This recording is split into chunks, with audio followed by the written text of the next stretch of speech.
Have you seen the clip, Madam Vice President, from the Griot? It's a clip that's kind of out of context, and it says that you won't do anything specifically for Black people. Have you seen that? Have you? I've not seen that. Well, it's a clip that has you saying that you're not going to do anything specifically for Black people. Well, that's just not true. President Obama was out there last week waving his finger at Black men. When are Liz Cheney and Hillary Clinton going to wave their finger at white women? When are Bill Clinton and Joe Biden going to wave their finger at white men? Because 52% of white women voted for Trump in 2016. 55% voted for Trump in 2020. They all voted against their own interests. When the finger waving going to start at them? How about we don't finger wag toward anyone, whether it's Black men, white women? I don't think scolding people is conducive to winning elections. That's just me. But Kamala Harris returned to the Breakfast Club for a town hall style conversation hosted by Charlamagne the God. And the topic of Black male voters increasingly supporting Donald Trump obviously came up. So let's watch how she responded to questions about that. My plan includes making sure that for first-time home buyers, they have a $25,000 down payment assistance to just get their foot in the door, because we know folks will work hard, they'll save, and pay that monthly mortgage. Second point is to bring down the cost of housing generally, because one of the issues is we have a housing supply shortage, and so that's about working with the private sector. In terms of our small businesses, which are part of the backbone of the economy of the Black community and part of the backbone of America's economy writ large. One of the big issues facing Black entrepreneurs and Black small businesses is access to capital. Because unlike my opponent, who got handed $400 million on a silver platter and then filed bankruptcy 6 times, don't forget that, calls himself a businessman. Not everybody has access to the capital, but we know in the community we do not lack for ambition, aspirations, dreams, hard work ethic. We have brought down Black unemployment, I said this earlier, to one of the lowest levels in history. But I'm very clear. The community is not going to stand up and applaud just because everybody has a job. That should be a baseline. My agenda is about tapping into the ambitions and the aspirations, knowing that folks want to have an opportunity. If they want, they should have a meaningful opportunity to build wealth, including intergenerational wealth. So clearly you can notice that Kamala Harris is continuing with the more moderate pro-small business narrative in the way that she's presenting her policy arguments. And the one thing I really do want to give her and Biden credit for is it is actually true that the Black unemployment rate hit a record low under their administration. It's also true that prior to the Biden administration, Trump had made some gains in that area as well. He also had hit a record for lowering the unemployment rate among Black voters, but the Biden-Harris team surpassed him. So the unemployment rate hit an all-time low, a record low for the Black or African-American unemployment rate, 4.8%. That was set under Biden in April of 2023. That beat the Trump era low that was a record at the time, which was 5.3% in August of 2019 and September of 2019. Obviously, after that, the coronavirus pandemic increased unemployment for everybody. So that's why the numbers date back to late 2019, before the pandemic really took off. So Kamala was right to brag about those gains, and she should definitely do more of that on the campaign trail. Really talk about the fundamental ways the Biden administration managed to materially improve people's lives, the jobs that were created under the Biden administration. I think that is a winning message. So, we've been pretty critical of some of her more recent messaging, but I think she did well in that portion of the interview. Now, let's take a look at other things that she's proposing to ensure that she increases her support among Black male voters, because it is true that Trump has managed to, take some portion of those voters away from Democrats. So Philip Lewis had posted this on X earlier this week, and I thought it was interesting. He writes, Kamala Harris unveiled new policy proposals aimed at Black men, which includes providing 1 million loans to Black entrepreneurs, creating more Black male mentor programs, a health initiative for diseases like prostate cancer. My favorite was the last bullet point, which is protecting crypto assets. Got to look out for the donors. Got to look out for the donors.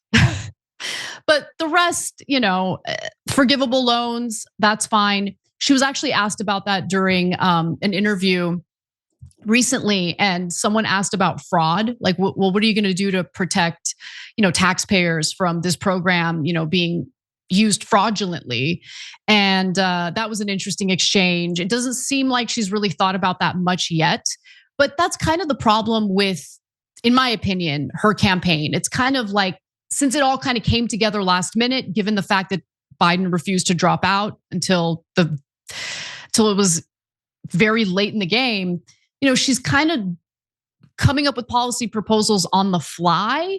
And that does put her at a disadvantage compared to Trump, who's been thinking about these economic policies, for years now, things like tariffs and things like that. So now, while Obama ended up shaming Black men, which I thought was a really, really bad idea, essentially saying that, if you're a Black man who's not going to vote for Kamala Harris, well, it's probably sexism that's informing your decision to avoid doing so.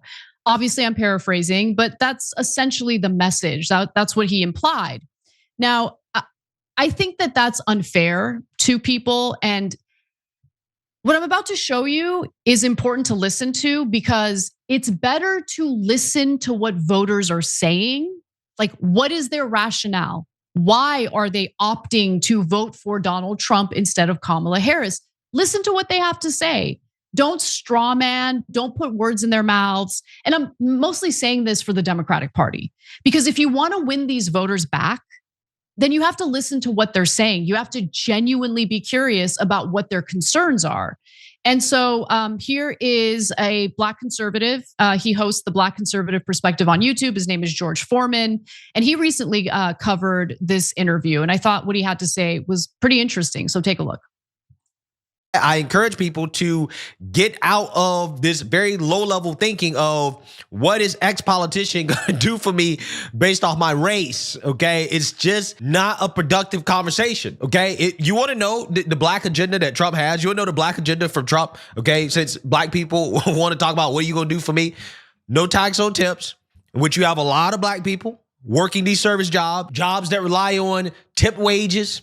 Okay, like for example, they always want to use the stereotypical Black barbershop, right? Barbers, hey, tips go a long way for barbers, okay? I'm not sure why every barber in America isn't telling all of their customers, hey, vote for Trump, okay? Because it's gonna help me out a lot. Paying less taxes, no tax on overtime. You have a lot of Black people working jobs where you're eligible for overtime, closing the border, mass deportations. I think that's a lot, right? That's a whole lot of money being put into Black people's pockets, okay? From the Trump agenda, right? So clearly Trump's messaging on immigration is having an impact. And I do think that Greg Abbott, the governor of Texas, of course, sending migrants to liberal cities like Chicago has actually had an impact, along with the messaging from Trump. I don't agree with mass deportations. I want to be clear about that.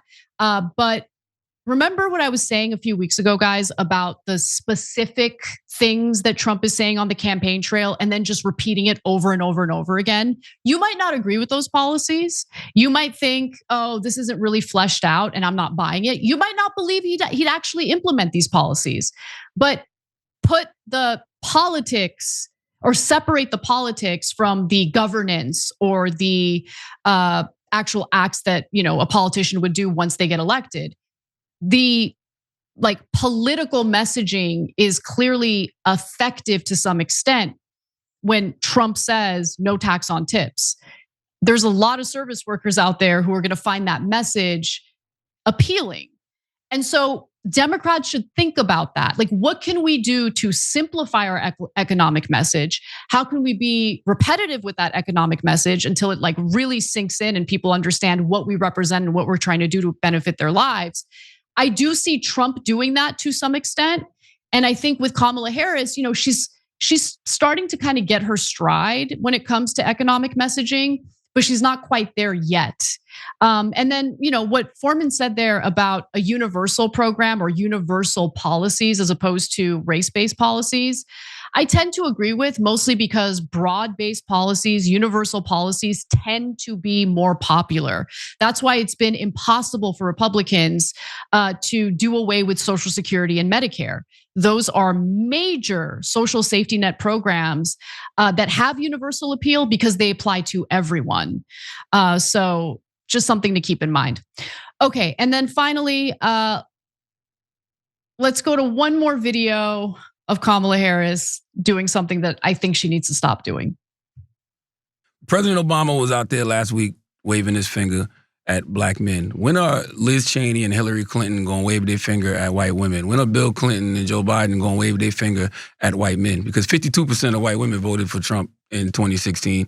55% voted for Trump in 2020. They all voted against their own interests. When the finger waving going to start at them? Well, thank you for highlighting that. I do have the support of over 200 Republicans who worked for various administrations, including everyone going back to Ronald Reagan, to the Bushes, to John McCain and Mitt Romney, and including Liz Cheney, and I'm very proud to have her support. Please stop doing this. Please, I'm begging you, Kamala. Kamala, Mamala, whatever you want to be called, please stop doing this. Stop doing this, please, please, please. Guys, I'm not saying this because I'm a secret Republican. I'm saying this because I effing despise neocons, okay? And I'm not the only one. It's not a popular message. When you are the Democrat who's going around talking about how much Republicans love you, well, then why wouldn't Republican voters just vote for the Republican? Just stop doing that. Okay, I get that you personally feel honored that you have been endorsed by Dick Cheney, which blows my mind. Keep that to yourself. Keep it to yourself. And by the way, it's like a weird pivot considering what Charlamagne asked her. He asked her something entirely different, but she got distracted by her love affair with the Cheneys, I guess. It's just stop doing it. It's not good. No one likes them. Okay. Republican voters don't like them. So if Kamala Harris is trying to bring moderate Republican voters to the Democratic side, I don't think attaching herself to the Cheneys is going to do it. And finally, I can't end this by saying that one of my biggest pet peeves in any election cycle at this point is the sense of entitlement, okay? Neither candidate is entitled to a damn thing. They need to make their case to the electorate. And that includes Donald Trump, who said this recently. People that have worked there and worked there well for years are now being told they no longer have a job because they have illegal immigrants coming in and taking their job. And I'll tell you what, any African American or Hispanic, and you know how well I'm doing there, that votes for Kamala, you got to have your head examined. No, they don't have to have their head examined. People get to participate in our democratic process. I value democracy. And in a democracy, the candidates are supposed to persuade the voters to support them. And if they fail in persuading them, the idea of shaming them or scolding them really makes me sick. Because again, no one is entitled to a vote. No one is entitled to support from a specific demographic. You have to make your case. And I think Americans are getting pretty sick of the scolding and the shaming that goes on, pressuring people to vote a certain way. I think it worked to some extent in the past. I don't think it's working anymore. And it's about time politicians wake up to that fact. Hey, thanks for watching that video. We really appreciate it, guys. And we appreciate it if you become members because that allows us to be independent, honest, progressive, all the things that you don't get from corporate media. And all of that is because of you guys. Hit the join button below and become one of us. Become a young Turk.